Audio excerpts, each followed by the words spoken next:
Hi everyone, we're back with part 3 of our colour along from Fairytales and Folklore. So I do have a little babysitter for Buddy at the moment, so hopefully I can get a lot of this done with you today. I've been reading all of your comments and I'm really grateful for all of your suggestions and ideas on Buddy and his toilet training and other kinds of stuff. As you know from mentioning before, I wasn't really into the idea of a crate, but we have bought one. He has slept in it the last 2 nights, and apart from a little bit of a whine in the middle of the night and a quick sort of night, and then he calms down straight away. He's been sleeping in it from about 10:30, 11 at night to about 6 o'clock in the morning. So he's able to hold his bladder all night, which is fantastic. And I've been using the crate a little bit during the day, but I don't want to put him in it too much. I don't want him to be a caged animal, you know. If it's a bit noisy and stuff and I know that he needs to go to sleep, I will put him in the crate. But I want him with me, you know. If I'm sat on the settee watching telly, why can't he be sat on my lap, you know? But anyway, I'm going to get on with the colouring. So a lot of you mentioned when I said I didn't know what to do about the green leaves here. A lot of you mentioned something like a muted turquoise or a celadon green, something that is desaturated. It's not going to make too much difference to the balance of colours, but it will work for leaves. So I think that's a fantastic idea, and that's what I'm going to do. So let me just grab this one. Let's have a look at this celadon green. I'm going to swatch it out. What have I got? I'll just swatch it on this. So you see how it's very desaturated, quite grey, but it definitely is on the green palette. I think that would work fantastically for the leaves because it's not going to take anything away from the blue and the pink and the brown that we've got in the palette. So yeah, I think that's going to work absolutely fine. So we'll use some celadon green. Muted turquoise I'll have a look at because we have already got blue. Where is muted turquoise? Nope. Oh, here it is.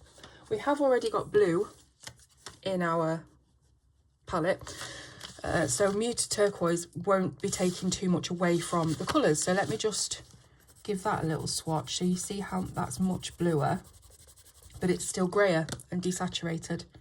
And then we've got the celadon green underneath just to show you the difference. So you can see this is a definite green and this is a definite blue. I wonder what would happen with this being a little bit darker if we blended the muted turquoise with the green on the leaves. Let's give it a go. I'm going to sharpen them, mind your ears.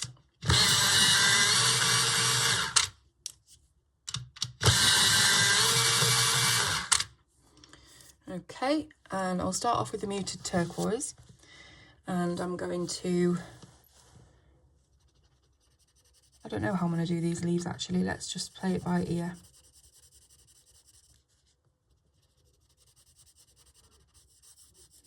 So maybe just do them half and half like this. So muted turquoise at the bottom or at the right hand side, don't know my left from right. And then we'll fill the rest in with the celadon. With them both being quite grey colours, they do blend quite nicely and they just give that extra little bit of difference to the page, but not overbearing. So I don't know, I wonder how that looks to you guys. Let me just check for glare. Have I got glare? I think the glare's up here, so that's fine. So I think that's what I'll do, is I'll just use the right hand side of each section of the leaf to be the darker side, and then come in with the celadon and fade it out to leave just a little halo of white.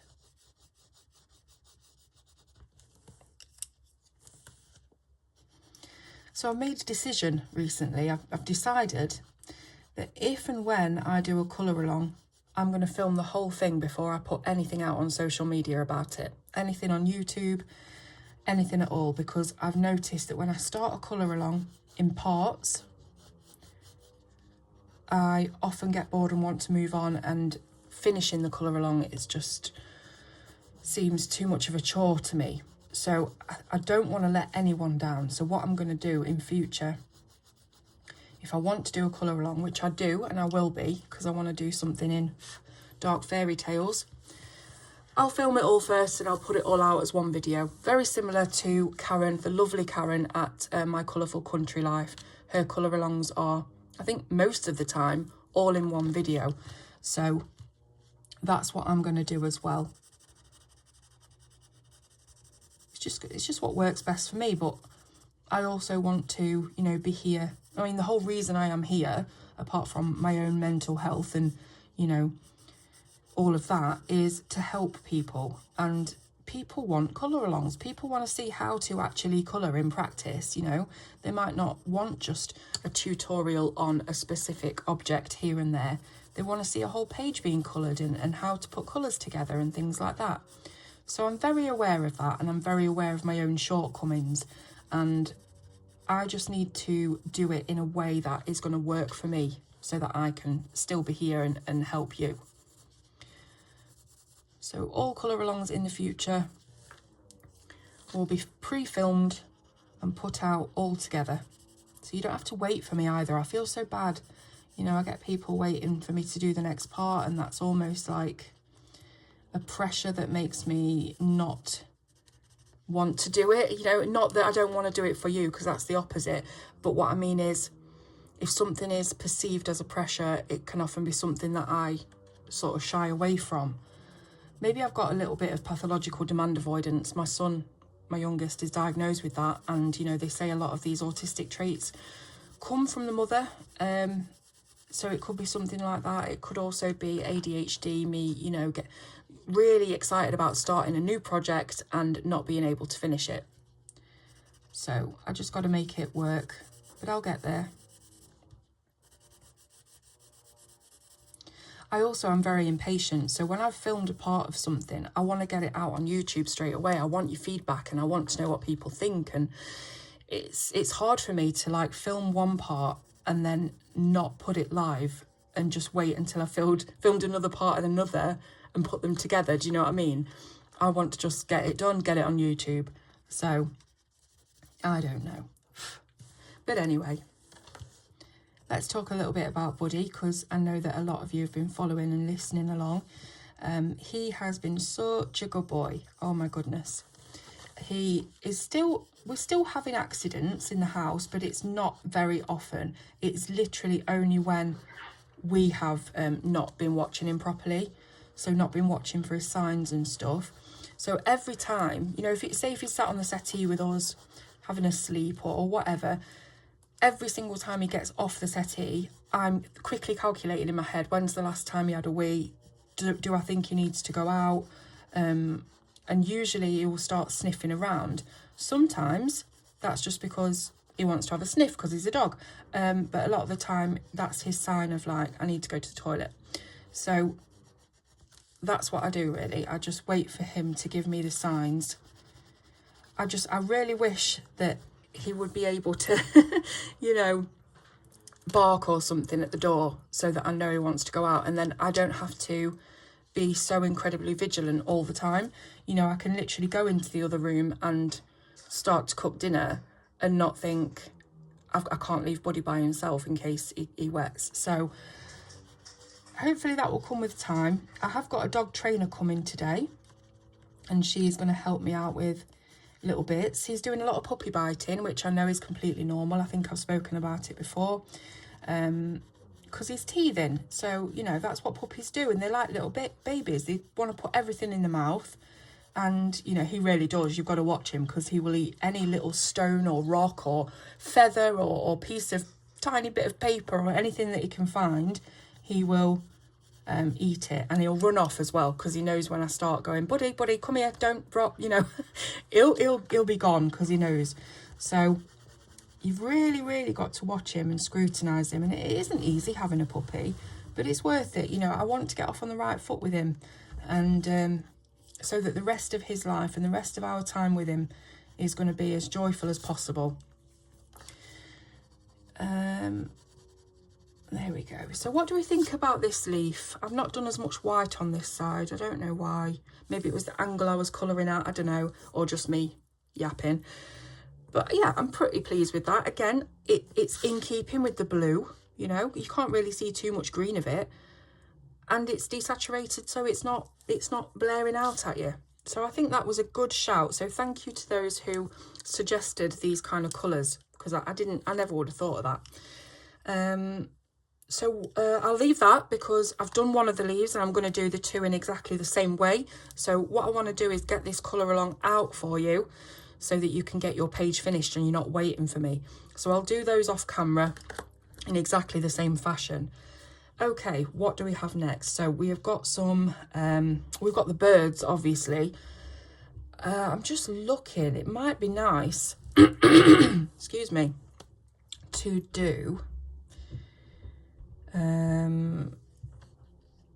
pink.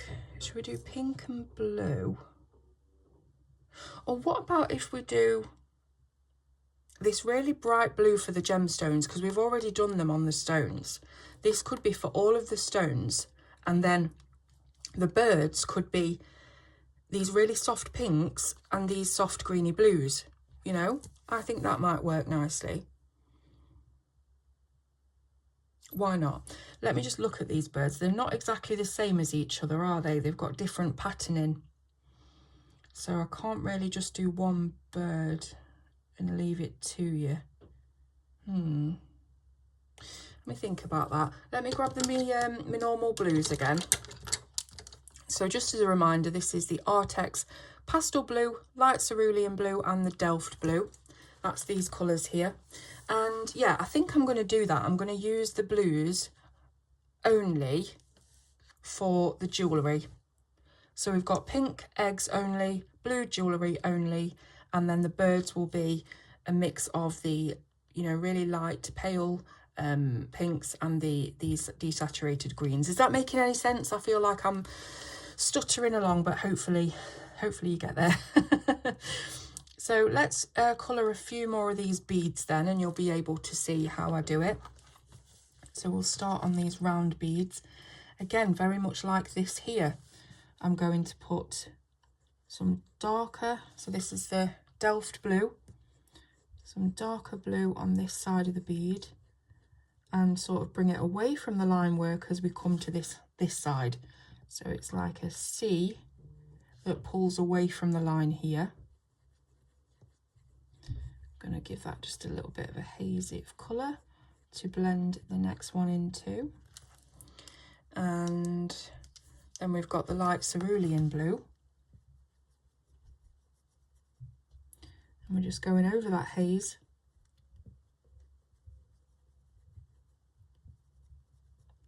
Again, leaving lots of white space. We have the final colour pastel blue. And I'm just going to start to fill in some of the white space, but not all of it. I'm really blending the mid blue and the white, so I'm blending between those colours.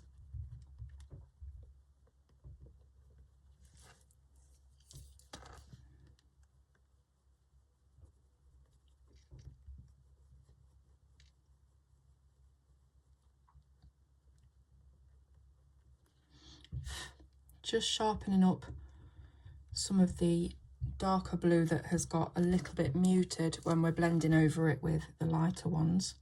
And you can just go in again with your mid-tone until you're happy with how that looks. So I'm pretty happy with that. It is a very basic way of doing a gemstone, but it's circular. It looks very pearl-like, and that's, I think, what I'm going to keep doing. So let's do another one. Exactly the same. So the blue right tight up to the left hand side, but then as we come to the right hand side, it's maintaining the curvature, the exact same curvature of the line work, but it's pulling away from it a little bit. So we've got a crescent here that's without colour. Just hazing a little bit of pigment.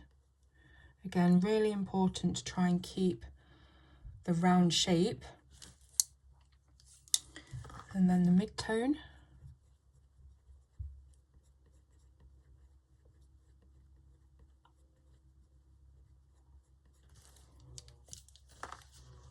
and the light colour.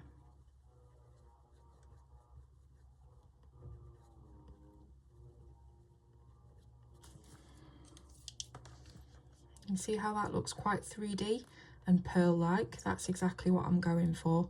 But it's not, you know, we're not talking an artist's version of what a pearl would look like. This is very basic, but it's effective, you know. You can see that it's a rounded shape and it's got a shine to it, and that's all I want really. So again, that is how I will colour the rest of this string of pearls, and also the other circles that are down here in the nest, because I guess these are just beads that have come off of a necklace and they're just scattered around randomly. What else is there to do? I think it's just the birds now, isn't it? I haven't decided yet what to do about the background of the nest. It's probably going to be, what's my lightest brown? Bista. It's probably going to be just a layer of Bista, and maybe what I'll do this on a video, don't worry, is just come in certain areas with a walnut brown, you know, just to give it a little bit of texture and a bit of difference. Maybe I'll use the walnut brown to shadow underneath the eggs and the jewellery, so it's like a drop shadow and it looks more 3D. But I think that's what I'm going to do for the background, because I don't want to do anything too bright and colourful. It's just going to take away from all of these really nice colourful pieces on top. So again, I'm going to do these oval shaped beads with the blue.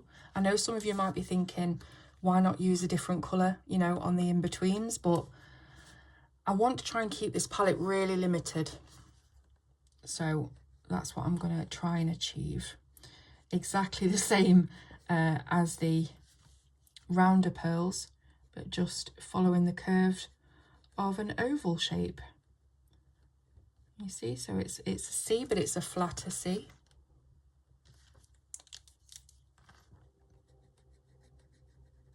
Mid-tone.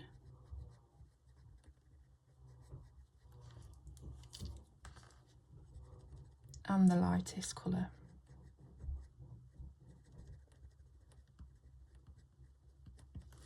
Go back in with the darker one. I might just sharpen that. It looks really sharp, but it's actually not. So let me just give it a sharpen.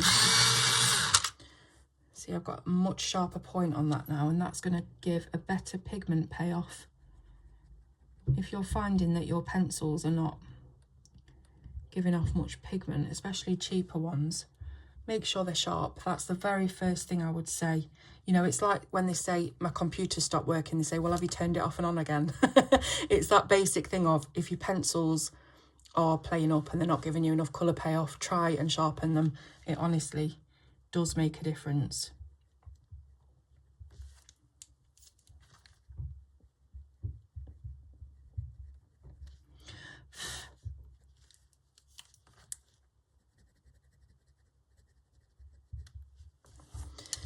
Am I happy with that? I'm just taking a step back.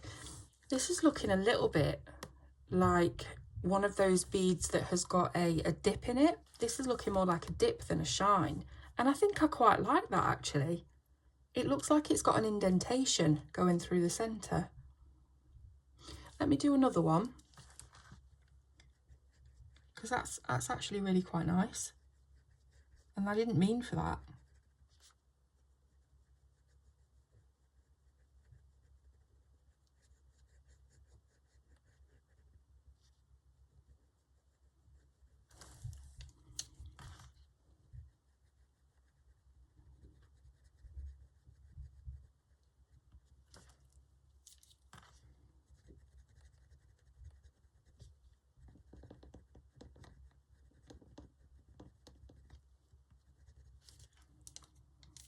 Come back in with the dark colour again, just to deepen it up.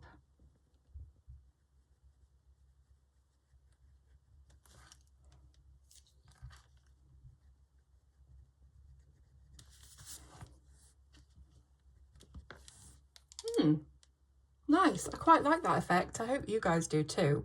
So again, that's what I'm going to do on all of these little ovals.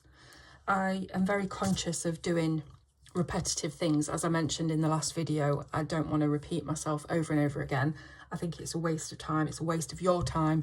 I can just do this by myself off camera. So let's think about the birds then. So I said that I was going to try and do the muted turquoise and celadon with some of the paler pinks. So let's have a look then. We've got those two colours already, and then we've got our mix of dusky pinks. I'm just trying to visualise just the dusky pinks and these together. Tell you what, I'll do a quick swatch. So we've got clay rose, which is a colour that isn't often used. It's a colour that I suspect a lot of people don't really know what to do with.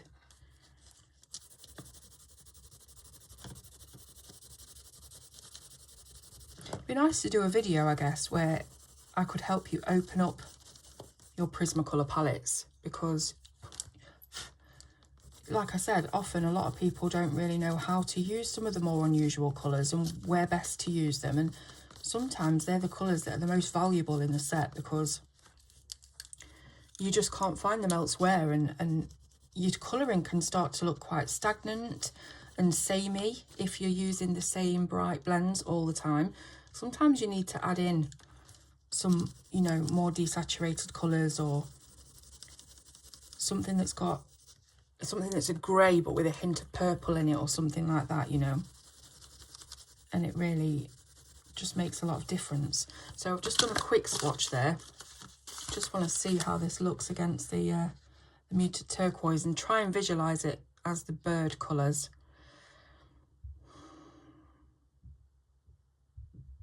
They're going to look very pale and pastel-y. But I'm just wondering if that's good, because I can use the deeper reds and the deep blues for some of the individual detail on the birds. Like these here could be little gemstones on the birds. Same with these circles. So I might do that. I might do the base of the birds with these very desaturated colours, and then just pick some little details to do the brighter colours with. Okay, so let's start off with these pinks. So again, Prismacolor, Clay Rose, Pink Rose and Deco Pink. Let's see. So the bird is facing down this way. I'm looking at where the eyelashes are pointing. I couldn't tell. It looks a bit like a dolphin from this side. So let's put a little bit of this Clay Rose down here.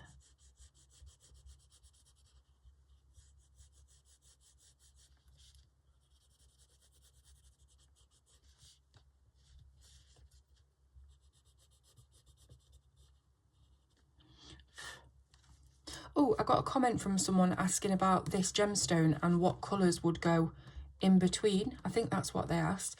I was wondering whether to make those like gold or silver bars, and then in between sort of draw in the details of the background, like the branches or the bottom of these leaves, so it looks, it's like got bars on it with gaps in between. Might do that, not sure yet. Someone was also asking about the black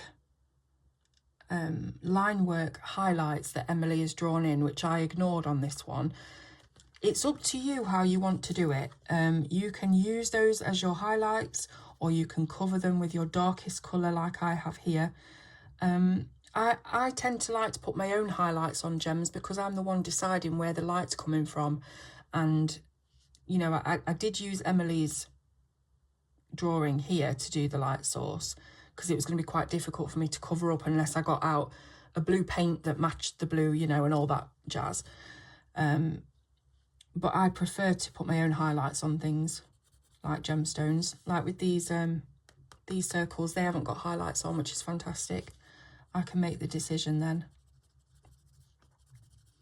I hope that everyone knows that Emily has a new book coming out. I can't remember when it is. It might be end of this year or it might be next year. She's working on a brand new book as like a follow-up to Fairytales and Folklore. I'm so excited. I've just championed Emily's work from, you know, from the get-go. Sagot Oksagno was my favourite colouring book for a long time. So, you know, I'm really, really glad that she's found a publisher again who's willing to, you know, let her be creative and do what she feels passionate about.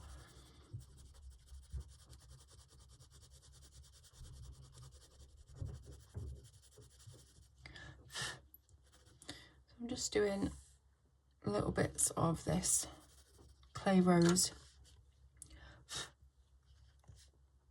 Just deciding where to put it, really. Might put some here.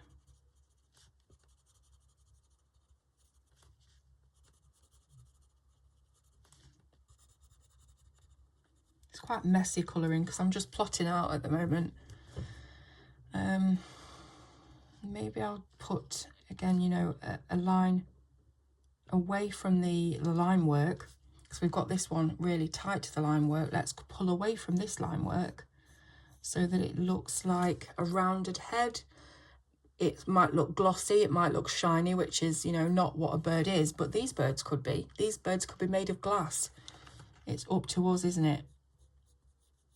And you know I like to make everything shine, even though if it's not necessarily what it would realistically look like.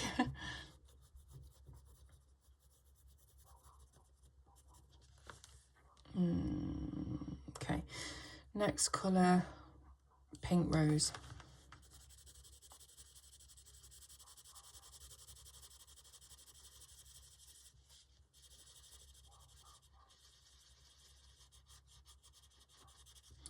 So yeah, when I start doing colour alongs and releasing them all together as one from start to finish, it's going to be a lot of hours of colouring, and I struggle as it is with talking on these videos, especially when I've got no one talking back to me or asking me things or giving me ideas of what to say. So it probably will be, again, very much like Karen's colour alongs, where I sort of talk you through it at the start and my colour choices, my decisions, and then just get on with it, play some music, do it in real time so that you can watch without having to, you know, guess at certain things.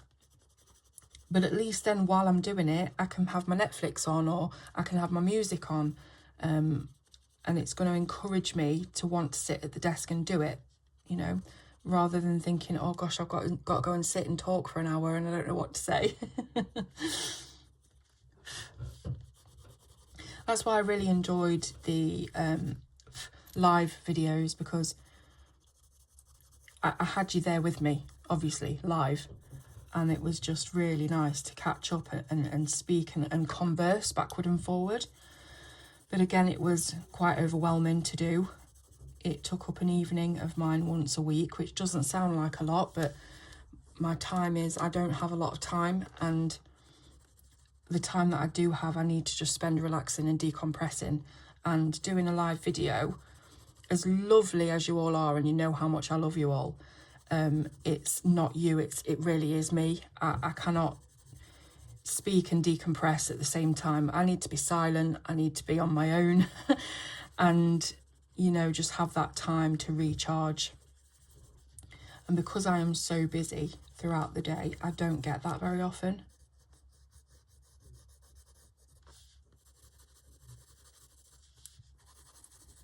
So with these bird heads, I'm not going to leave any complete white on the paper. I'm doing a very light touch of this deco pink over the whole lot, because I don't want it to be like too shiny, but I want it to have this a bit of a dull shine to it. And this almost looks rose gold, so it'd be quite nice to think of it as a vintage rose gold, a little bit patinaed, maybe a little ornament that you'd find in the back of an antique shop somewhere. That's the vibes I'm getting from this. Where's my greens? My green and blue. So we've got the muted turquoise, celadon green. Let's put a bit of muted turquoise on his eye.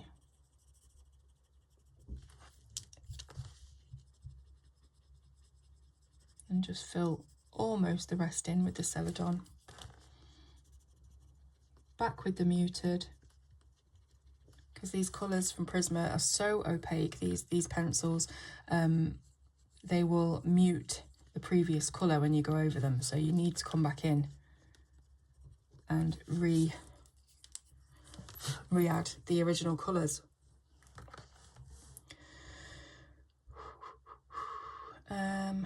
Okay. Muted turquoise on the wings.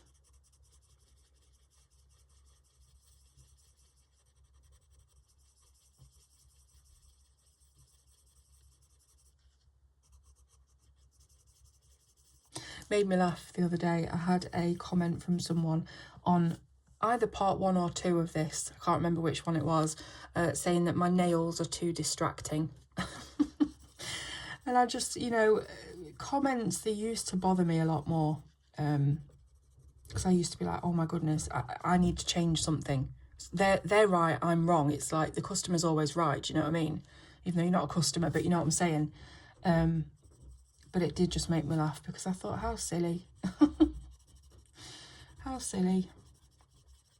If I didn't have nice nails, I would get comments, and I have in the past, just for having my normal bitten nail. Well, not bitten, because I don't bite my nails, that is gross.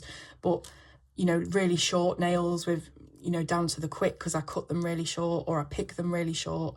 And people have moaned about it before. So I made an effort with my nails for the past sort of like year or so. And you get comments. You get comments whatever you do. You're never going to please everyone. So I've got muted turquoise. Let's grab the Celadon.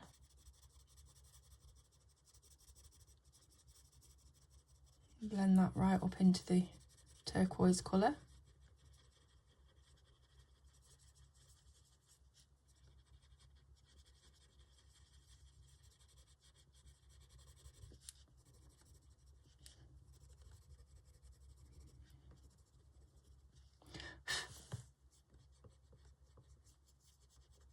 Again, I've left a bit of white there, but I am going to do a very light sprinkle over it. So it's still lighter than here, but it's not white. I'm really liking these together already. I don't know about you. Have we got a glare on that, by the way? Let me move you down a bit. That's the worst thing when I come to edit, is realising that I've coloured under the direct light and it's just a glare, and all you can see is shining wax and not actual blend. So I'm going to do the same on this side. I'm going to make them pretty symmetrical, actually.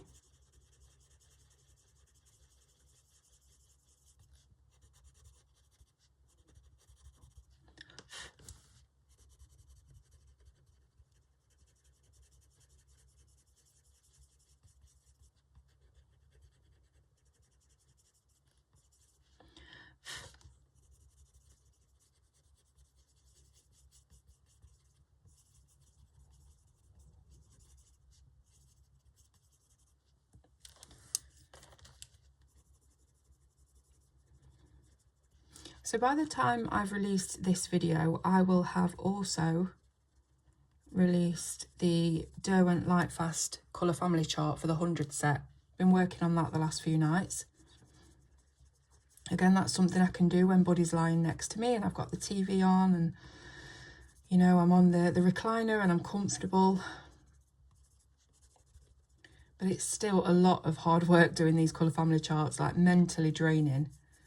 Because you're just looking all the time, you're scrutinising every colour for that undertone, and you know, you've really got to decide where it's going to fit best. And sometimes colours will fit in different places, you know, and you've got to decide which one to put them in, and not everybody's going to agree. But I just do my best, that's all I can do.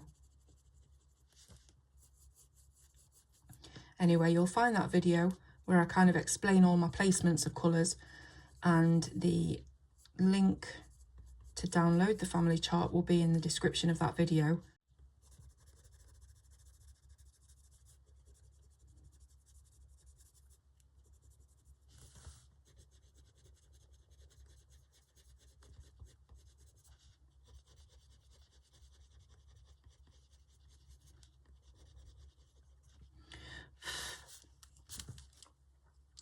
So that's really nice. I don't know why I've gone in with the turquoise. I just sort of did it while I was gabbing, because I probably would have put that pink on this line here.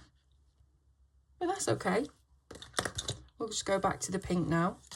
So we have the clay rose. How do I want to do this? Do I want to do them in stripes, or will I do those in stripes, or both? I'm going to put some dark, or the darkest colour, clay rose, right along the line here. And then I'm going to put some right on the tip as well, and we're going to create more of that shine in the centre of the wing, just for a bit of difference. If we're doing the same direction of blend every time, it might look a little bit flat. So let's just add a bit of fun into it. Pink rose.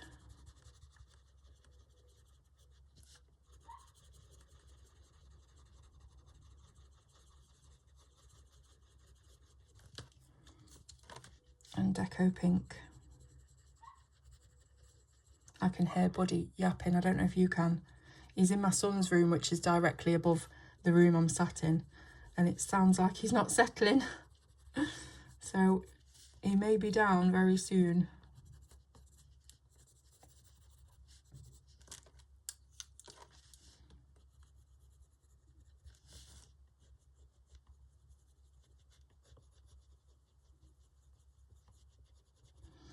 I wonder if I put his crate by the side of me while I'm doing these videos, would he sleep, or would he just hear me, sorry, hear me constantly talking and, you know, start whining to come out? I don't know. I'll probably need to experiment with that.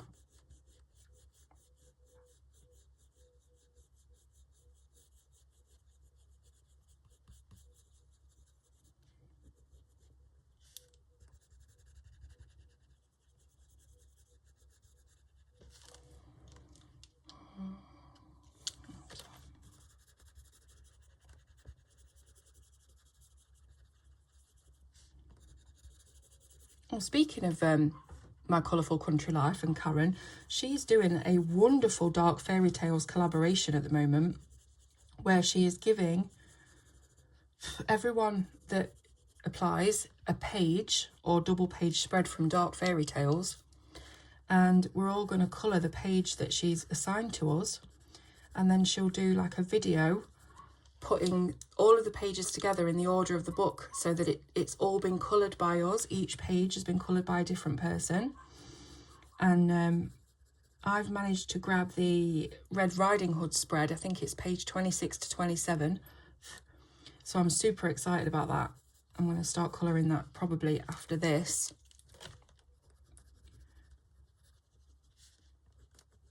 Now, she did one before with, I think it was Alien Worlds, but I'm not sure whether I watched the video, you know, of everybody's pictures in order of the book. I can't remember it. But I thought it was such a great idea. You know, it's like how we did in the old days at the start of all this, when Joanna brought out Ivy and the Inky Butterfly, wasn't it? We did a collaboration colour of that book, but the actual physical book got sent between the colourists, and I did one of the pages. It was the honeycomb page, and that was really fun. But this one, it's like an online thing, so the physical book isn't getting passed around, but everybody has got a different page, and it's enough people to make up the entire book. So I can't wait to get started in that. I was really happy to actually get selected, you know, to get a page, because there's so many entrants and people asking for pages. And I know there's a waiting list as well, in case anyone drops out. So if you wanted to go and get on the waiting list for that, you can do. But I think we have to submit our pages by the end of May. So I've got about a month to colour it, which should be okay.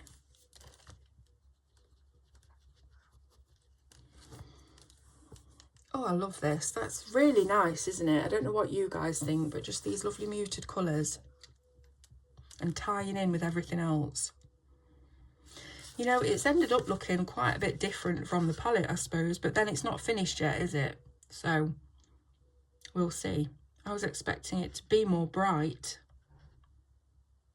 but I actually quite like how this is turning out. Let's go back to blue for these stripes. There we go.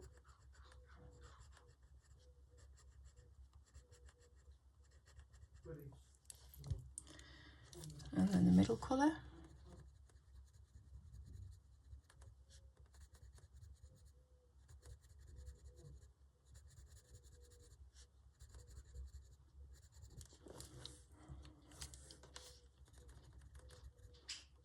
Shane? Yeah? Is he okay? He's fine, just had something to eat. Oh, he's got something to eat. He's having his dinner.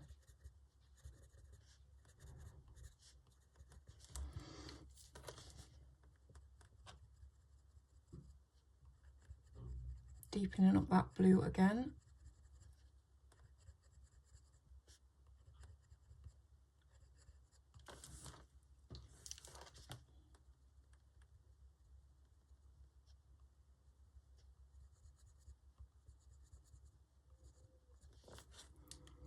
And the same on the other side.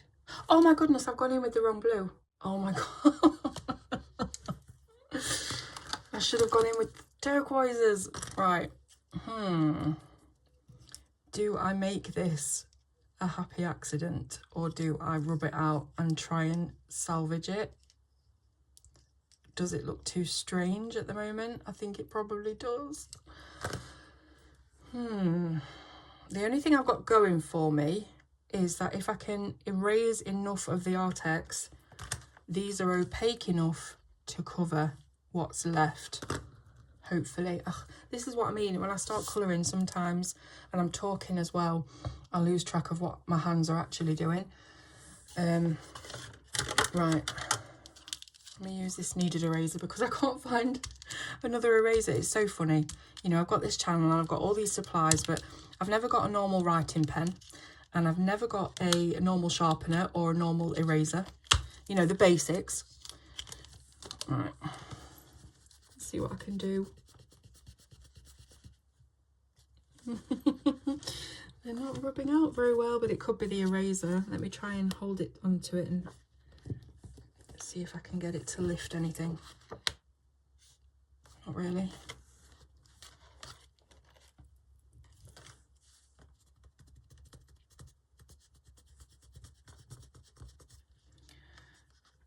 We've got a bit of liftage. Is it going to be enough to cover? I don't know. All I can do is try. Muted turquoise. We might be all right, guys. It might be just a little bit deeper.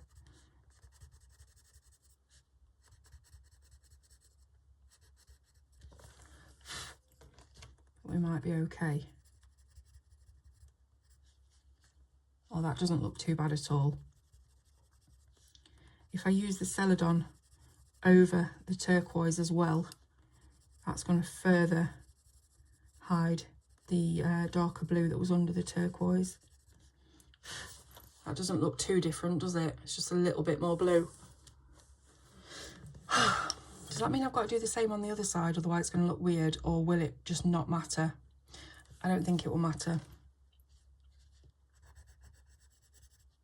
Because you can't see much of this one anyway, so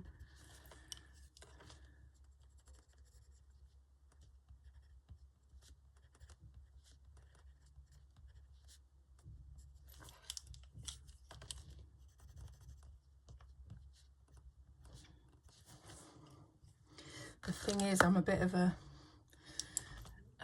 perfectionist of things having to be symmetrical, so I'm just going to put a really light layer of this Delft blue over the bits where I've put the muted turquoise, just so it matches up, because otherwise that will annoy me and I'll be drawn to it. Okay, that's not too bad. It's not too bad.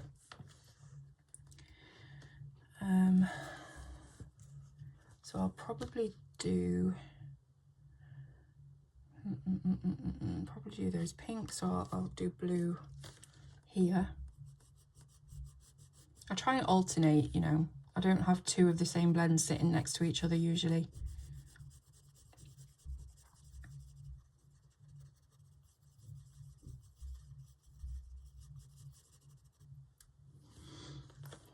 check what time it is. The trainer's coming soon. Just check what time she's coming. 1:45, and it's 12:30, and I've got to get ready and, you know, do a mad clean of the house in case she wants to come in. You know how it is when you've got visitors.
Let's get the pinks out and do what I said I was going to do. So clay rose and sort of section them off a little bit like that.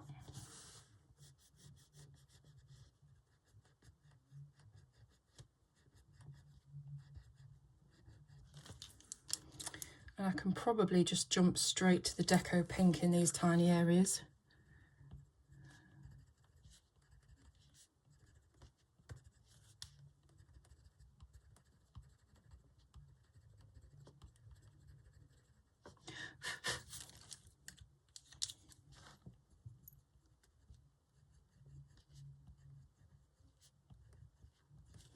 Just reshaping that clay rose a little bit.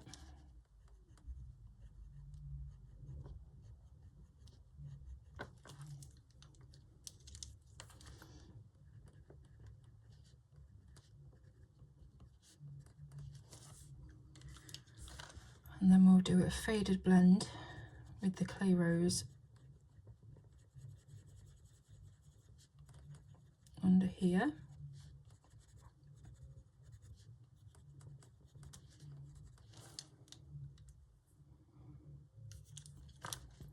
Pink rose.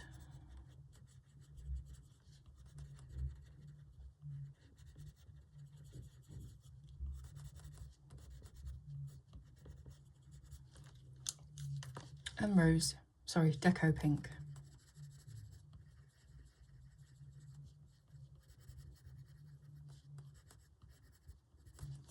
Exactly the same on the other side.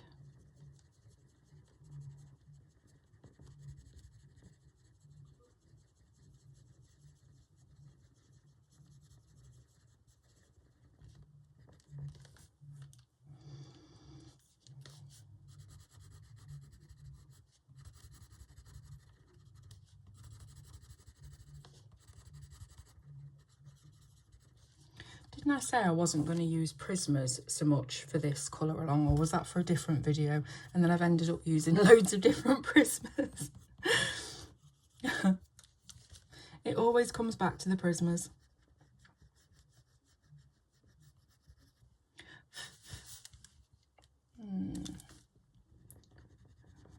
Try and neaten that bit up there.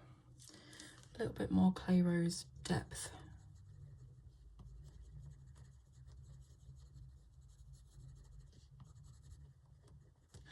That'll do, donkey. Right, next. Feathers, body, feathers, body, feathers, body.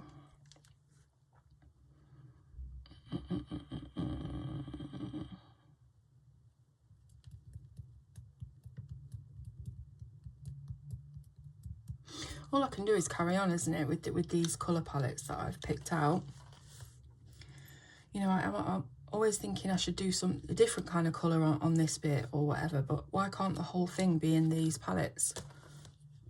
Like I said, like an ornament.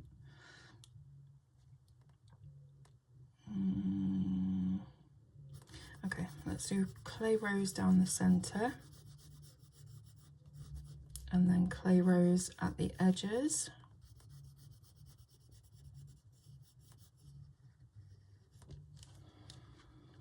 And then fill in with our colours. Rose pink.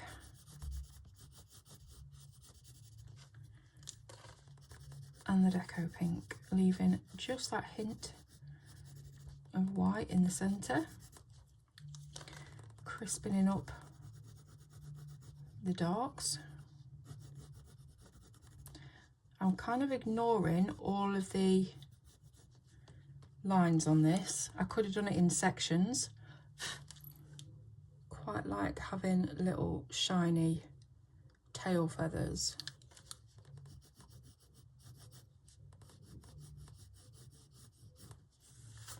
I'm going to do the same on this side, and then this middle one can be a turquoise.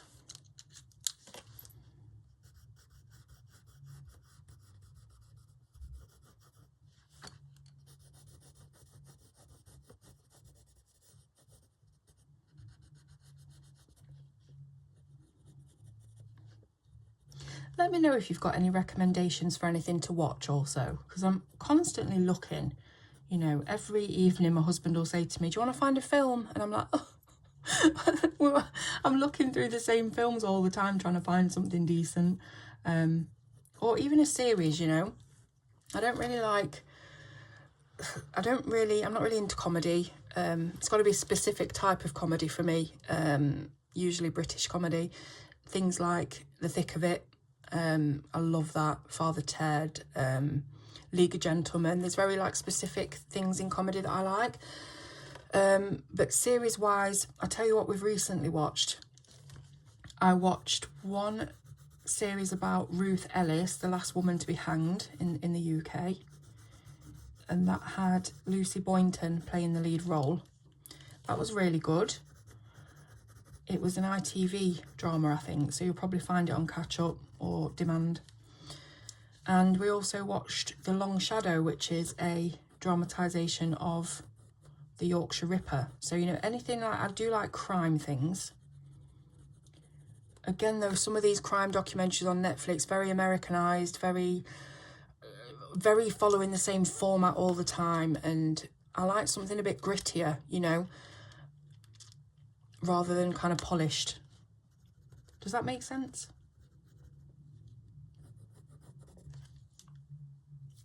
And that's no offence to Americans by any means, you know I love you all.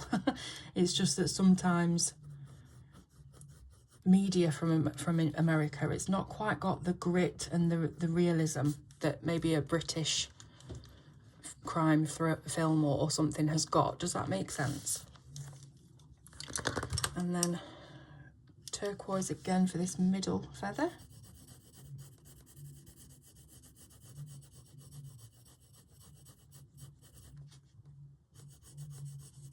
I'm trying to think what films I've watched recently, anything good.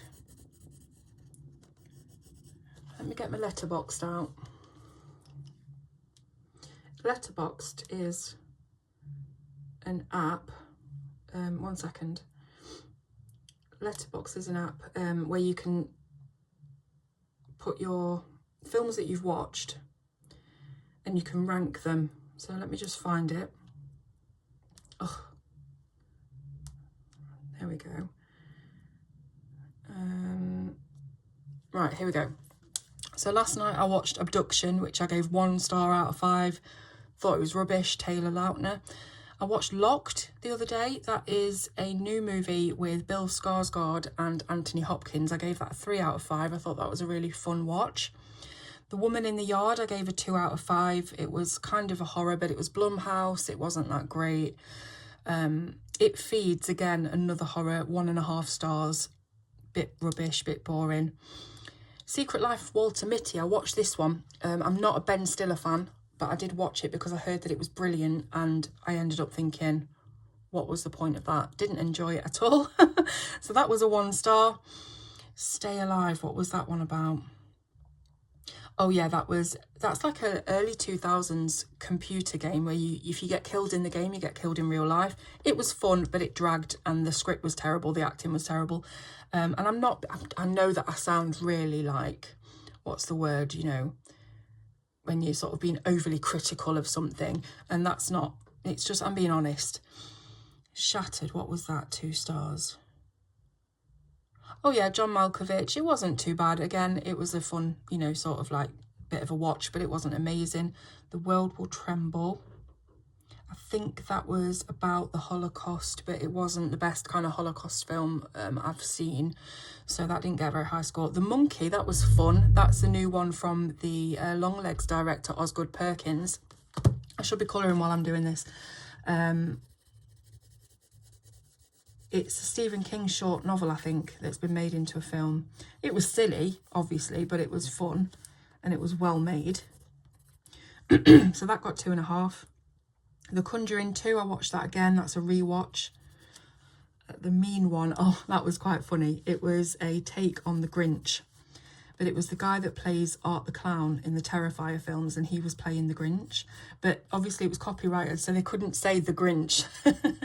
So it was quite funny, like, comedically, how they got around that.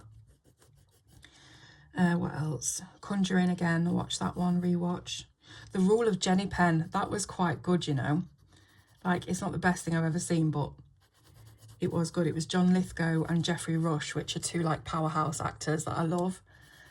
And it was weird, but it was quite fun to see those actors in those roles. And it was set in an old people's home, so it was unusual, but it was fun to watch. William Tell, I think that was a pretty good film. 14th century, blah blah blah.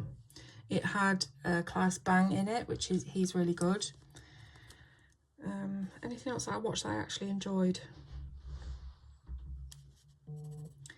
Banshees of Inisherin, that was fantastic. I gave that a 4.5 out of 5. So yeah, if you can give me any recommendations. Obviously I love horror, but yeah, just let me know what you've been watching lately that you've really enjoyed. Now I'm going to leave it there because I hear that we have a visitor. The door's just gone and I've got to get ready for the trainer, so I'm leaving it there for today. I'll probably finish this bird and this one because I'm just going to colour them in exactly the same colours, and then I'll come back to you when I finish that. We'll do all the little details with the blue and the reds, and I think we should be able to finish on the next part. So yeah, fantastic. Thank you so much for watching, and I'll see you on part 4.